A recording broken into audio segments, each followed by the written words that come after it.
go. We're live. Hi everyone. Welcome to Marriage Dialogues. I'm really happy we're doing this. So, I was thinking about really one of the main issues that we have to be really cognizant about, aware that it exists, and then really understand how to tame this power within us and how to harness it and channel it and direct it towards good. And yes, I'm talking about the faculty of imagination, which is a key number ingredient to mental health, a key number ingredient to have what's called a high EQ, the ability to analyze this, the situation at hand, with groundedness, with rationality, with your best mind powers to assess the situation and then to respond appropriately. But if the faculty of imagination is not harnessed, God forbid, and is not directed, then it runs wild in every aspect of your life, especially in relationships, and especially in the marriage relationship. Now, God gave us this gift. He gave us this power of imagination to be God-like, to create goodness in the world, to use our imagination to come up with new treatments, to come up with new techniques and new infrastructure in the world.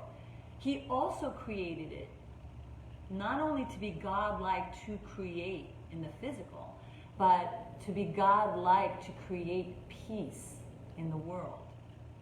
Because the imagination, when harnessed toward God, toward knowing God, toward meditating and gazing at God's greatness, towards learning Torah, then what happens is the imagination is used productively and used for the purpose it was meant to be used for. And that's the test of life. Because if not, then again, the faculty of imagination runs havoc in your mind and takes over and makes you too nervous, too anxious, and possibly leading to more anger, bitterness, and fear of, what will be if you don't tackle the issue at hand at this moment, even if you are burning with that negative energy. So today, hopefully, we will take a look at that and see how we can develop a higher EQ. And it starts from learning how to use your faculty of imagination in a good way. You know the story when in the dreams of Pharaoh, where the 7 skinny cows were eating the fat cows, but the skinny cows still stayed skinny. Breslov teaches us that these 7 skinny cows represents the unnourished mind, the mind that has not been developed into moichin de gadlus, meaning an expansive, developed, mature mind. That skinny cow represents the moichin de katnus, the mind that has not been harnessed and developed.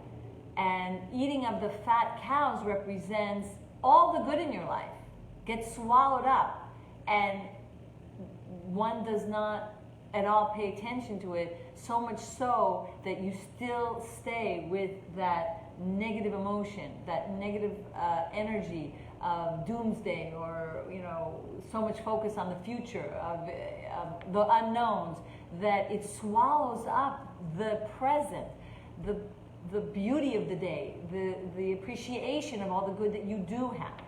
And that happens in marriage. Rabbi Ginsburg, in his book called The Mystery of Marriage, talks about this, so much so that's a key factor in keeping the relationship healthy.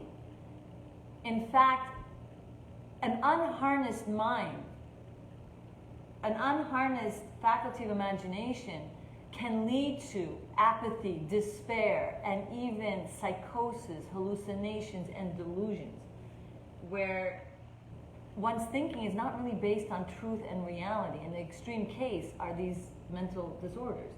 And the key to the redemptive and qualities of your life to be able to protect yourself from these ditches and these pits along the way of life is by understanding your main purpose in this world is to be able to take that gift of God and use it in a good and holy way. So what are the practical approaches? So you have an individual who is having all sorts of wild imaginations about what's going on or not going on in a relationship. So they're using their faculty of imagination improperly. So how does that individual then address the disease, as it were, the underlying problem of not properly utilizing the faculty? So what would be an example of properly utilizing the faculty, and what would be an example, or what would be the treatment for someone who is improperly using it, has this, as it were, disease of an imagination run wild? So first of all, before I answer that, I'd like to say when and if a person in your life, especially your spouse, is like all over the place and like bringing things up and from the past and making such a huge case of something so small, first of all, you can judge them favorably more, that it's, you know, that they maybe have not been taught how to do this, so that you can have a better wherewithal in dealing with them when they have kind of lost their grounding and taken their imagination to the extreme, which is one of the #1 complaints that I've been hearing. Now, when I'm going to say the things that one should do, there is like a differentiation that has to be made here. Because if someone says, pray, meditate, and learn, many women say, well, my husband goes to Minyan and he learns, and like he's still, you know, not so grounded. Using even Torah and the Torah dictates to cause so much shame in the family, so much abuse in the family, God forbid, of treating the children not so properly, in the name of God, and even chas v'chalila tactics that are so destructive. So when I say pray and meditate and learn Torah, there's a type of praying that's just lip service. It's not deep. It's not really using the mind in a very deep way to connect to God. There's a lack of devekas, of really connecting to God in a way that is just saying the words because I have to. Meditation comes from the word binah, which is the word for boneh. And that is the building of the structure of the mind and the knowledge of what one has to reach the heart, so that the heart will know. And so the purpose of first using your imagination in prayer is because you can't really know God. You can't really see God. You have to use your imagination to like delve into territories that are not so easy to delve into. And that requires your imagination. Like your rational mind might say to you, oh, well, I don't have what to make ends meet in a month, but I have to use my faculty of imagination and have trust and belief that if God tells me, even though I'm struggling financially, I have to give charity. That takes faith. And faith takes your imagination to take you beyond your rational mind. So let me suggest here we can pause and examine the language, because as you pointed out, when you say you can't really know God, well, of course, you can know God. It's a mitzvah, leda, that there's to know that there's Right. God. But what that means is you can't know God through your five senses, right? Your five physical senses Right. cannot know. You can see God's creations and understand the wonderment of it all, and logically bring yourself to understand there must be a creator and so forth.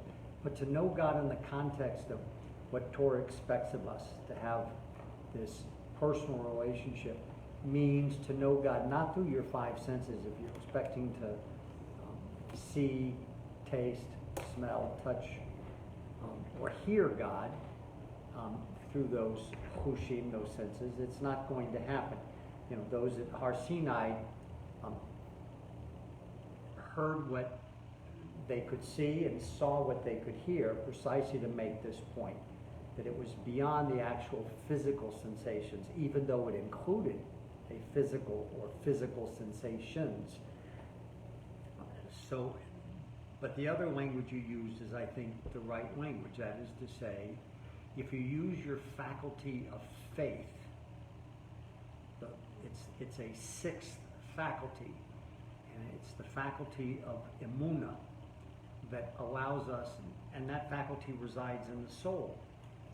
And that soulful faculty allows us to experience godliness and a relationship with God at the level of knowledge, which ultimately allows us to have bitachon, which is a process. It's not a thing, it's not a status.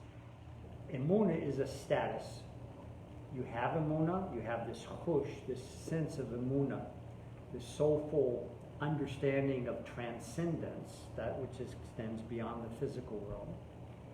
And within emunah, we know there's different levels, right? We know that there's kol manda ovid rahmana ovid latov. Everything God does, it's for the good. Meaning, something might appear to someone as tragic today, but he has the faith that he knows that tomorrow or the next day or sometime in the future, the goodness will be revealed. And that's really the first level of a penimistic emunah, of a deeply felt emunah. I'm putting aside the level of the emunah of ganva hum machtarsa kori Rahmana, the thief who, right before he goes to steal, prays to God that he'll be successful in his thievery. Right? That's a chitzonius adika. That's a emunah that doesn't actually penetrate into his kishkas. It just surrounds him in kind of a naive sense. We're talking about emunah that's penimis. And then there's the level of Ish Gamzu Atayva, that even that which from all perspectives seems tragic, that itself is good. Not that it's going to be, it's going to lead to something good. It itself is good. So once those levels of emunah are activated, because every Jewish neshama has those, once those faculties of emunah can really be penetrated, then one is able to tap into bitochon, which is a process of action. It's a pa'al. It's a movement in a way that affects the actual physical outcome in the world. A very complicated subject as far as I'm concerned. That Ebba emphasizes it all the time. And there's many sikhas on it. But I think what you're talking about in this idea of faculty is this level of emunah, because many people think of faculty of imagination as kind of fantasia, right, in the common sense.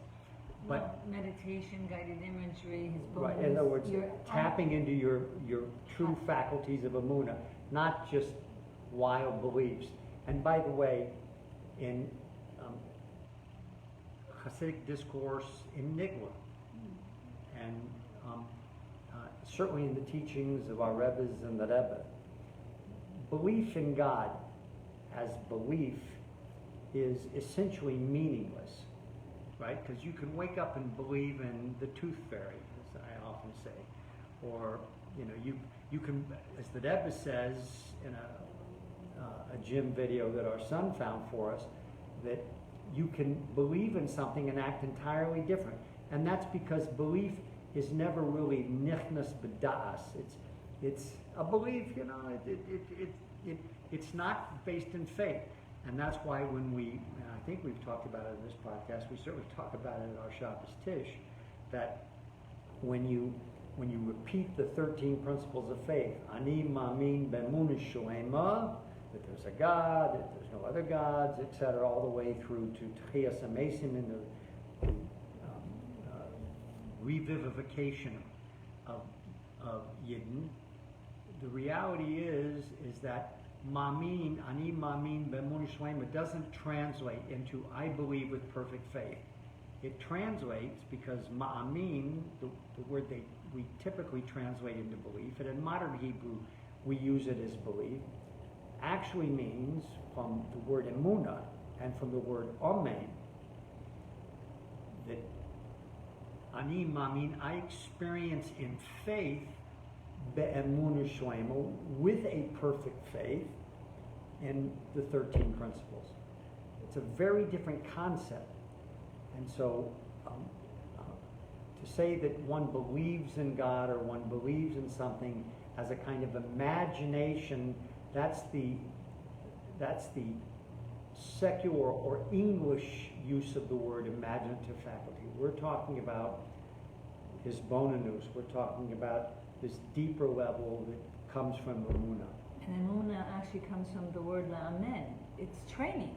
You need to put the time and effort to develop these qualities of your soul in this way. And it's interesting, I was recently learning Etz HaChaim by the Rebbe Rashab, and it brings, this Rebbe brings a story of Adam, and the fact was stated that the sin wasn't that he ate from the tree of knowledge. The sin was that he didn't eat from the tree of life. Now let me explain this and how it relates to what we're talking about. The tree of knowledge represents nigle. I can do this, I can't do this. This is what God wants. This is the recipe for harnessing the powers of my soul by partaking in this mitzvah or not. The tree of life represents the Pnimiyut Torah that helps you transcend yourself, helps you be able to even have the power to be able to see to it that you're able to conquer your evil inclination and this faculty of imagination that will tempt you into partaking in things that are not good for you. So the Rebbe Rashab is teaching us that if we don't study the Pnimiyut HaTorah, which is Tanya, Hasidus, Baal Shem Tov's teaching, all these teachings that empower us, when we use our faculty of imagination, learning it, empowers us not to succumb to the Yetzer Hara's temptations. That's why, according to Hasidus, Adam did not have the power to resist the temptation of just 1 hour. Imagine, just 1 hour.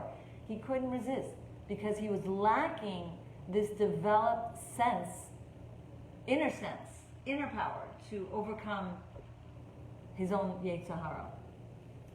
And so we're taught that whether it's in the Gemara, the Rebbe brings it out, the Torah is a spice to turn the Yetzer Hara to a Yetzer Tov.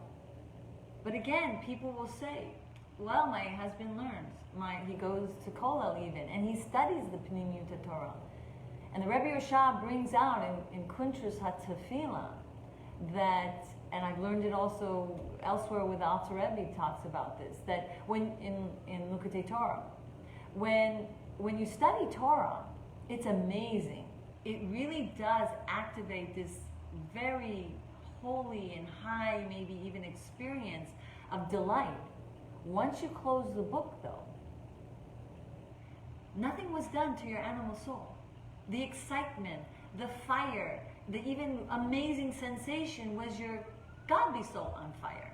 Once you close the door on that book, then nothing was done to be able to affect your animal soul. So the key ingredient is that you meditate on the knowledge that you just gained during tefillah. And Chassidus teaches us there's a bracha, Yotzer Or, right before the Shema, where you stop and you meditate on what you've learned in the process of davening, so that now your animal soul can have access to this imagination, and with rational and mystical combined, affect the animal soul, so that now it does not have the capability of using your faculty of imagination in a wrong and unharnessed way. That's where you harness it.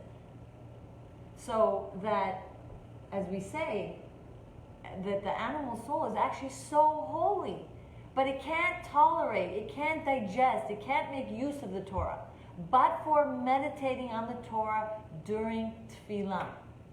Why? I give an example, and it's actually in my prayer book.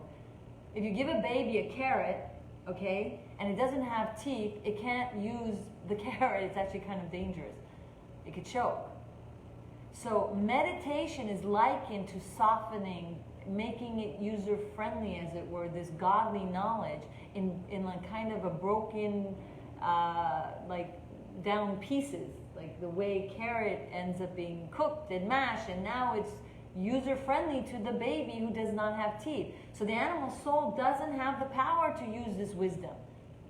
And it needs his bonanus. It needs to have it broken down in a way that it could tolerate and connect to. And that's the use of the rational mind, delving in deep meditation on godly concepts, so now the animal soul can change its colors and change not only its status of an enemy, but an ally.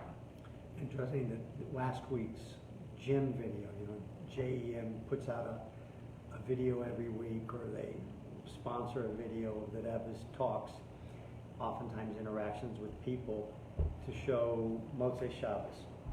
So last week's video that we were watching in Shul after Shabbos, that Eva was addressing the whole question of davening and its essential purposes. And that Eva makes the point in the talks that were addressed and in the interactions with individual people that learning Torah is absolutely critical. Learning both Nigla, Halacha, Gemara, Mishnah, Chule.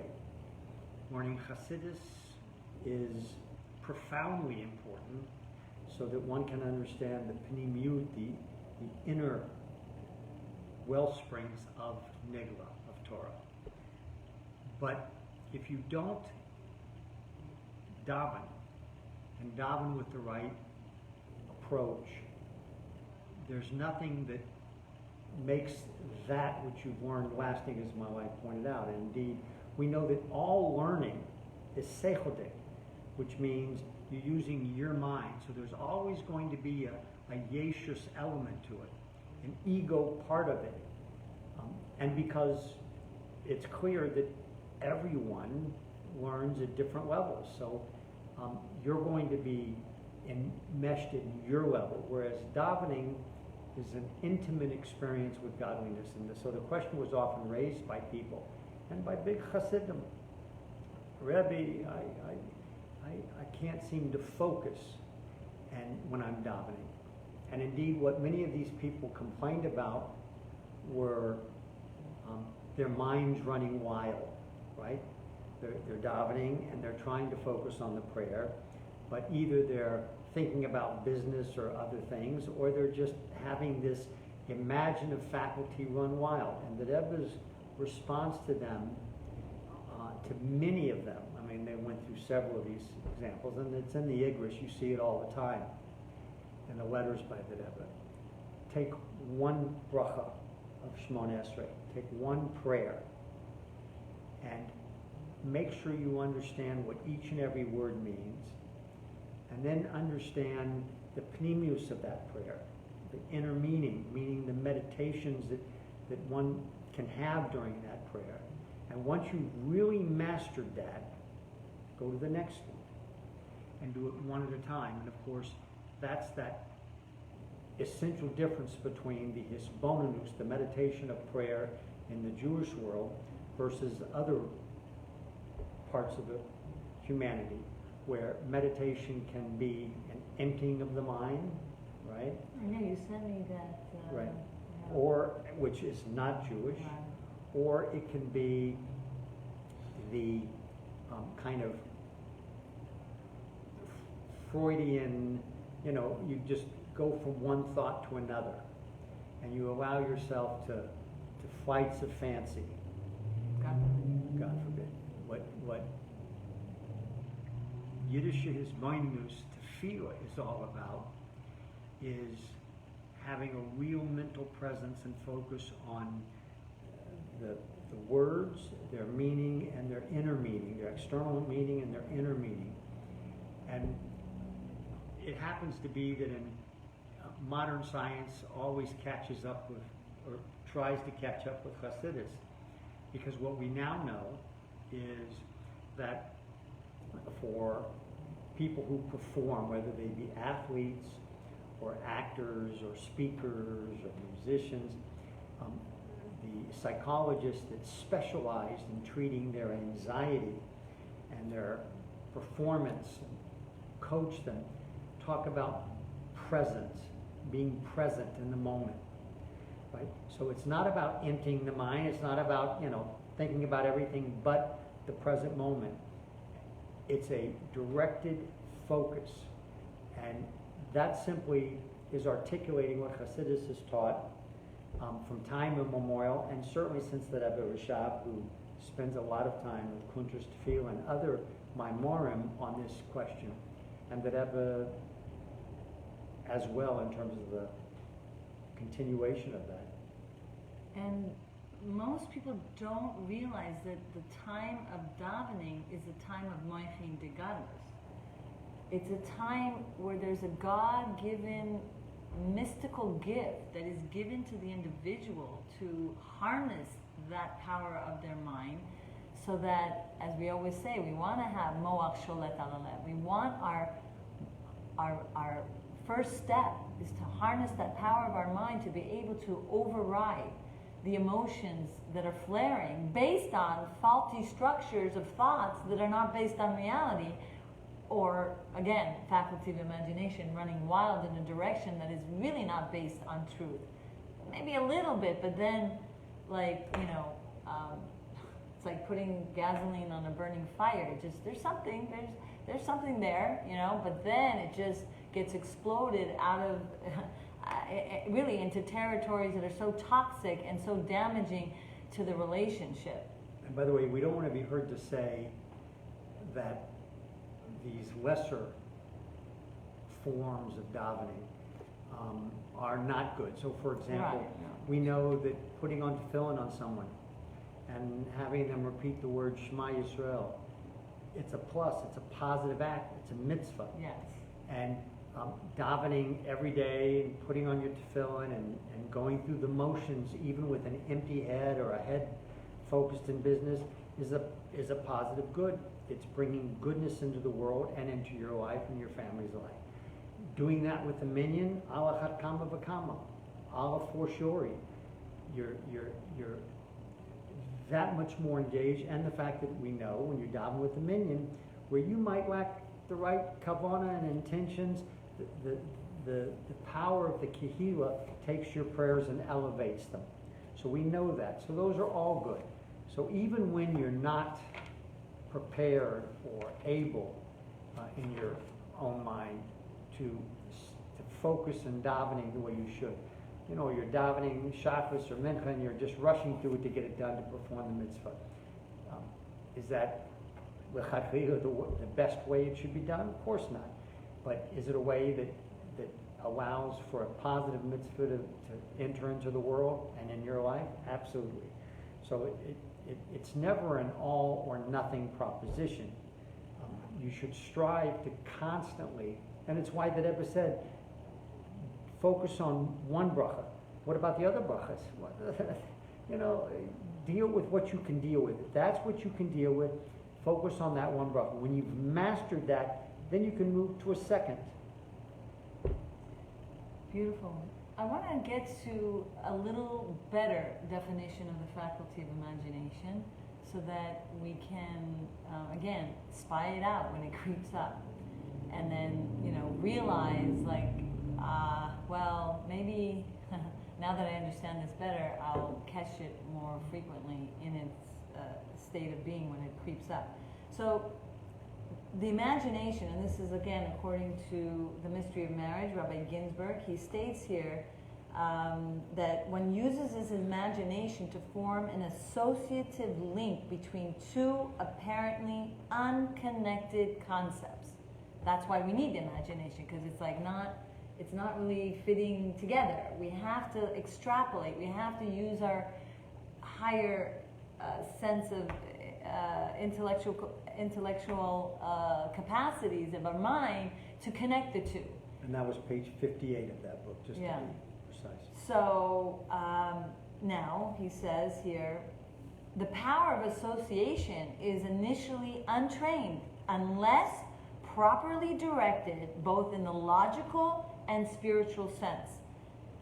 It will, in its attempt to help the mind sort out the diverse stimuli that impinge on it, making all sorts of erroneous and inconsistent connections based on faulty structures woven by the imagination, the mind will proceed to draw spurious inferences. An extreme example being the psychosis of paranoia. Now let me give an example in marriage. This actually happened to me. I was giving this class over, I think it was almost 20 years ago. I clearly remember this woman giving her example of what happened. She came home and she saw a bunch of bags and noticed that there was all junk food. And out of nowhere, she started like ranting and putting her husband down, that he always buys the junk food. He doesn't remember to buy her the healthy foods. And she was a bit out of control. Next thing, her husband says, wait a minute, I didn't finish. There's more bags in the car. Her faculty of imagination went to the past of when he used to not bring the healthy items. Her faculty of imagination made an association. I see the bags here. I guess he didn't, but it wasn't based on truth because she didn't wait. She didn't ask. She could have said, well, did you forget? She just lost her temper and felt so bad after having judged the situation unfavorably.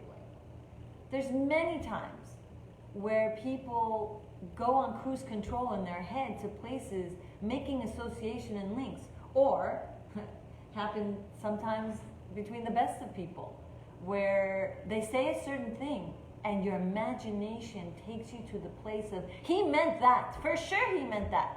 Happened to me actually.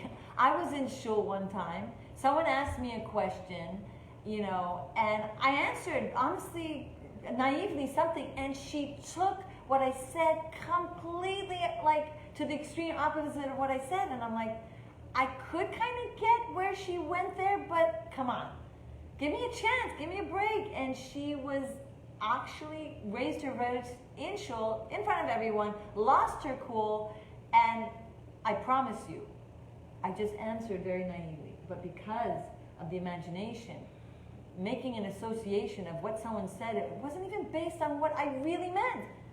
And yeah, maybe sometimes people have communication skills that aren't so perfect. You know, whether you come from a home where you're bilingual and you didn't really learn Hebrew and you didn't really learn English, and you don't know really sometimes the perfect way of saying it.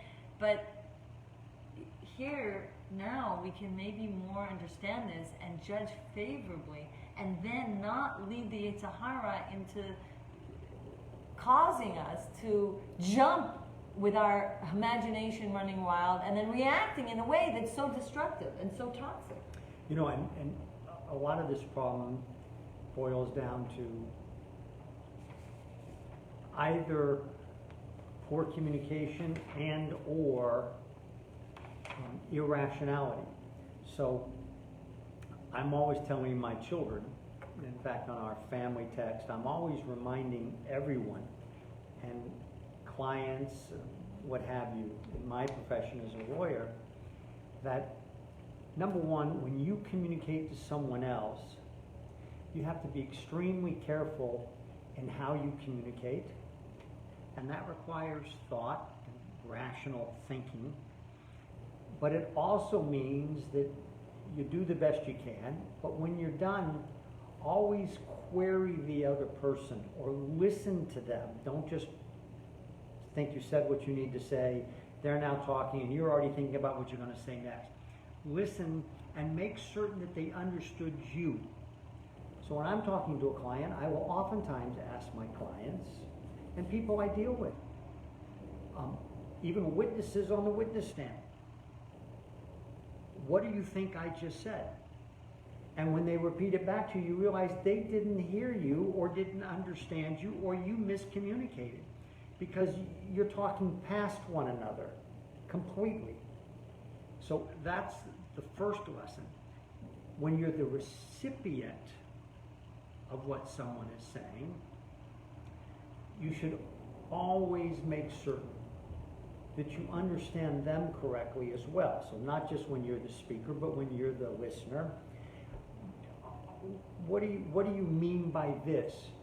Are you saying this before you respond? Because if you respond thinking you understood. And much of our communications with people, because we have so many of them, and in this day and age, where everything is reduced to Twitters and twits or whatever the tweets, whatever they're called, and Facebook and commentary where it's done anonymously and with shorthand. People aren't listening to one another. They just want to react. They just want to tweet. They just want to leave a comment that's critical or praiseworthy, but they're not really listening. And so when you're the listener, it means really listening and making certain that you understand what the other person's saying. Because here's my proposition. If you're not prepared to do that, then it's just not worth speaking or listening. You might as well remove yourself from that circumstance because it's just bittel. It's just bittelteide, it's bittelsman. You're wasting your time. Do something else more productive. But if you are speaking or you are listening, then it's very, very critical that you do that accurately. The other aspect is rationality. And this is the opposite of the faculty of imagination run wild, used improperly. The Eberster gave us our 5 physical senses, which we already indicated are the lower level and don't touch into emuna. But in order to really apply emuna and bitachon or what have you, you still have to go through the lower levels. You live in this world, in the dira tachtan, she'ein tachtan mimena. It's the lowest possible of all worlds. And when you live in that world, that means you have to use your 5 senses, absorb the facts, measure the facts rationally, logically, and then draw whatever necessary inferences, conclusions, implications, or make judgments based upon those facts. Facts alone don't tell you how to act, right? Just like science can't tell us how to act. You can measure and know all sorts of facts. You can read the entire, Encyclopedia Britannica, which probably youngsters don't even know what it is anymore. It's now just Wikipedia. So you could know every fact that's out there on the internet, and you wouldn't know how to behave. Rational thinking allows you to assess facts and come up with the right conclusions, inferences, judgments, etc. So in the physical world, right? So knowing how to act in the Jewish context requires that, but it requires the higher level of Kabbalah's oil, which involves emunah, which involves bitachon, and following Torah and mitzvahs. But you can't even do that if you're not thinking rationally. If your imagination is running wild, like this woman who thought her husband, didn't bring her the groceries that she wanted, she was just basing it on information, incomplete information. She saw some bags. She didn't ask, are these all the bags? That would have been the other response. Are there any other bags? Right. And he said, yeah, I'll get them. Oh, there are the bags. And then she could have waited and seen what was in the bags and known that he did a wonderful thing and thank him and be grateful. And so operating with that, with a lack of information and drawing conclusions on a lack of information. Now, one response can obviously be, well, I know my husband, and for years he's never done this. So he did it one time, but I drew a logical inference from the fact that there were only bags with his stuff in it, and I could have assumed that he was done, that there were no other bags. Well, I think that's what you're getting to here, and that is, and by the way, in a purely physical, non-important environment, that might be true. It's certainly not true in my professional career as a lawyer. I need to make certain that there's no other bags before I accuse someone of not having done it. But in a kind of a mundane or pedestrian environment, that might be normal. But as Jews, and if you know Nigla, halacha, what does it say? B'tzedek tishpot amisecha. In righteousness shall you judge your fellow. And that means that no matter how many times your husband, this fellow, never bought her other groceries, the fact that she saw only certain bags, she would still be required under the halacha to judge him favorably until she knew for a fact that he hadn't. And by the way, even if he hadn't, then what was the explanation? Maybe the store didn't have anything. Right. Maybe all it was kosher or not kosher. Yeah, there could be a lot of explanations. One of the things that I've learned as a litigator that people don't always understand, that it's often the case, not in the majority of times, but it's often the case that there can be smoke with no fire. It just happens. The smoke showed up, metaphorically from some other location, meaning that you can see evidence of wrongdoing, but that doesn't mean that there is wrongdoing. Now, that isn't to say that we cannot logically and properly assess data points in the world, which are circumstantial evidence of wrongdoing, and conclude that there's enough circumstantial evidence to establish wrongdoing. That can be the case, but when you build a case on circumstantial evidence, it takes a fair amount of circumstantial evidence to move the needle from a probable cause or a likely cause, then to a probable cause, to, as it were, beyond a reasonable doubt, right? And that might not be the standard in every case. I'm just utilizing the criminal standard. You have to be careful when you're making assumptions based upon facts. Doesn't mean you shouldn't, right? For example, if you were to see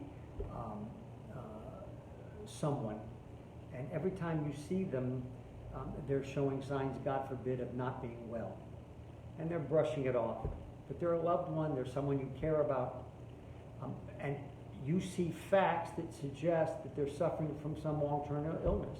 Well, it might be a reasonable thing to do to suggest that they see a doctor, to suggest something along those lines. And you can imagine an infinite number of circumstances where you can't know something is going on, but you can say to yourself, there's enough circumstantial evidence that something is going on that I should act now. But you have to be very, very careful when it comes to being critical of someone, and especially a loved one. That's what we're referring to. Yeah.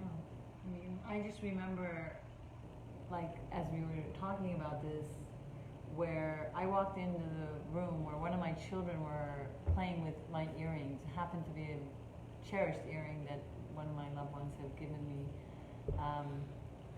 And there I was, seeing the child with the broken earring, and I was just like very upset, and like said something accusatory. What did you do? Look at you, you broke this.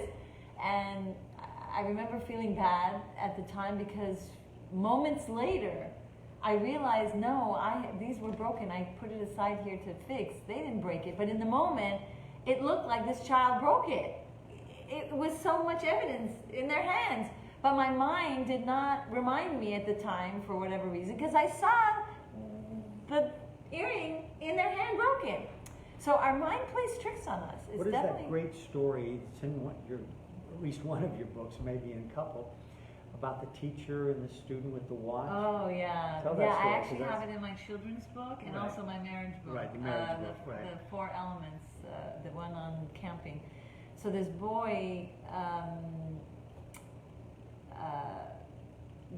this boy, as the teacher's walking into the class, points to his watch, and this teacher really has had a hard time managing his emotions, and made a New Year's resolution, like this new year, I'm gonna, this new school year, I'm gonna really work on, being less reactive and slow down my. Wasn't he late for class? Yeah. So he came late. Sorry, yeah. The teacher. The teacher came late, and so the boy is pointing to the watch, and the teacher was like so frustrated. How dare he like make fun of me in public that I'm late? You know what, I try to get here on time. Gosh, but he holds himself strong. Then again, in recess, now in front of the whole school, as it were, where everyone was in recess time, the boy comes running and points to his watch again. And the man, like, whoa, almost had the hardest time to control himself, but just in the nick of time, the boy says, "You're my favorite teacher. I wanted to show you the new watch that my father gave me for my bar mitzvah." And he was stunned. Like, first of all, he didn't know he was the favorite teacher, and he was imagining, like, had I lost the cool and shamed him in front of him and said, "How dare you shame me," it would have lost the relationship forever. So even as something looks so clearly, the way one would, infer and make that calculation, that for sure it's that.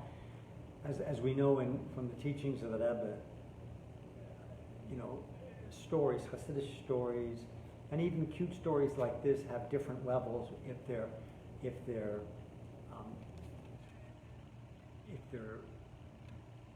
worth telling.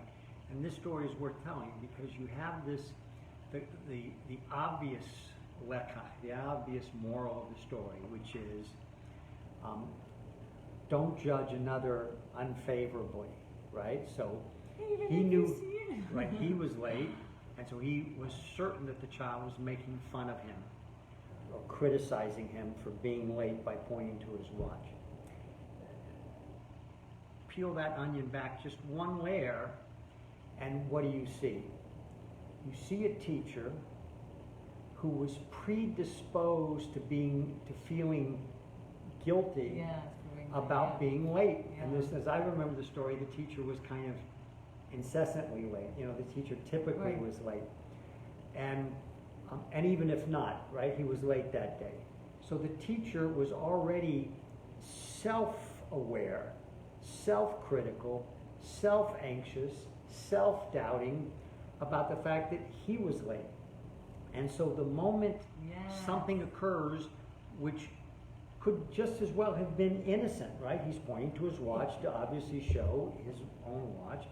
The teacher projects Exactly. right, his shortcomings, his self-doubt on the student and turns it into something negative. So beyond the fact of just judging favorably, the teacher judging the student favorably, right, and Abstraction and projection. right, and then my wife's pointing to the book by, who's the book by again? Robert Ginsburg. Robert Ginsburg. So that's that second level where recognize, and as the Alter Rebbe points out, we mentioned it I think at the last one, the classic example where the goy is in shul distracting you from davening, and you're getting angry with the goy, right? A simple-minded Goy, maybe he's the janitor or whatever, and he's disturbing you, when in reality, what the Alter Rebbe says is, whatever that disturbance is, it's really a projection on what's going on inside of you. So you have that level, and likely some other levels as well. But so we have to be extremely careful. Well, and also past traumas get attached to that very easily, Right. you know, like someone used to be ignored because they would use every opportunity to read the news, and then newspapers or something like Right. that, and then you see the person experiencing that again with their spouse, and it just brings up like all the old traumas, and definitely making associations. And to flip it around, it's obviously a young student. That's the point of the story, an innocent young student. But now think of the story at a higher level. Let's make it a college student. Also excited about this new sport watch he just bought himself, right? He knows his teachers and athletic guys, that they both have these Garmin sports watches with GPS. So he wants to show them that he also bought one. And you have the same scenario. There you could talk about the student, as we said earlier, making certain that if he's communicating to the teacher, that he's being clear, right? You can expect a young child, but as the student gets older, and that story applies, it's just as important when you're communicating that you're not just pointing to a watch, that you wait, you have patience, as my wife was teaching us last Infinite podcast, patience. that you wait, and when you have an opportunity to articulate yourself properly and calmly, my father got me this watch. I wanted to be able to show it to you. Then there wouldn't have been any story to talk about, right? So that's all the process. I know we started a little bit late, and we have a house full of guests, and I have a court hearing I have to deal with. So it's now 1:02. Yeah, I'm going it's to been take leave. beautiful. Thank Has you. been. And looking forward to next week. I'll maybe look at the questions before we sign off, and let's see if anything. Yeah, okay. So we'll, please God, next Tuesday. Well, actually, maybe not. Yeah, we'll probably do it a week from Tuesday. Yeah, probably. Because we have a lot of guests over here. Okay, blessings. See you later.